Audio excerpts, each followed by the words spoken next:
In a quiet village nestled between towering mountains and lush green valleys, there lived a wise old monk named Master Rinzen. He resided in a humble monastery on the peak of a sacred hill, where monks practiced meditation, kindness, and the pursuit of enlightenment. Many seekers from distant lands came to learn from him, but only a few truly grasped his wisdom. One day, a young man named Jinto arrived at the monastery.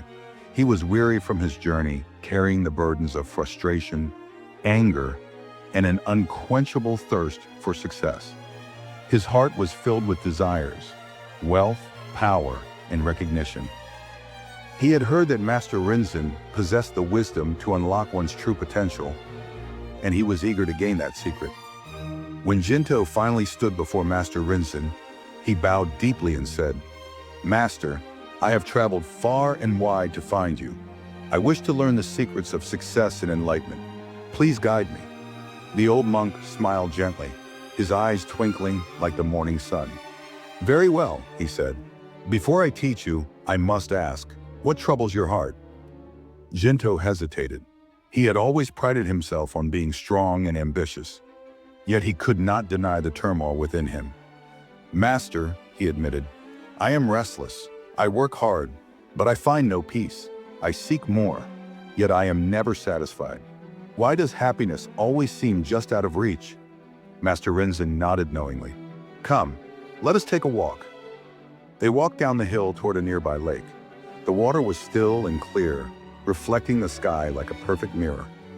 Master Rinzen picked up a small clay cup from his robe and handed it to Jinto. "Take this cup and fetch some water from the lake," he instructed. Jinto eagerly stepped forward, dipping the cup into the lake and filling it to the brim. As he turned back to the master, Rinzen suddenly threw a handful of salt into the cup. "Now drink," the master said. Jinto sipped the water, but immediately spat it out. "Master, it is too salty," he exclaimed. Master Rinzen chuckled. "Now, follow me." They walked further along the lake's edge until they reached a place where the waters were deep and vast. Master Rinzen bent down and threw another handful of salt into the lake. The ripples spread outward, but the water remained clear. "Now drink from the lake," he instructed. Jinto hesitated but obeyed. He cupped his hands and drank. The water was fresh and pure. Master Rinzen smiled. "Did the salt make the lake undrinkable?" "No," Jinto replied. "The lake is vast, and the salt made no difference." The old monk nodded. "Jinto, your troubles, your failures and your disappointments are like salt. Their bitterness depends on the vessel that holds them.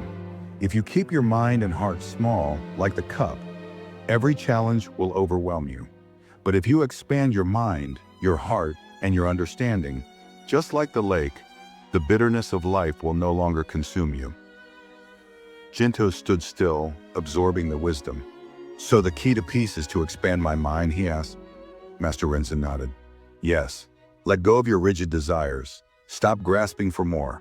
Instead, open your heart to the present moment, to gratitude, to compassion. When you stop seeing life as a battle to be won and start embracing it as a journey to be experienced, you will find true success, not in wealth, but in contentment." Jinto felt a strange lightness within him.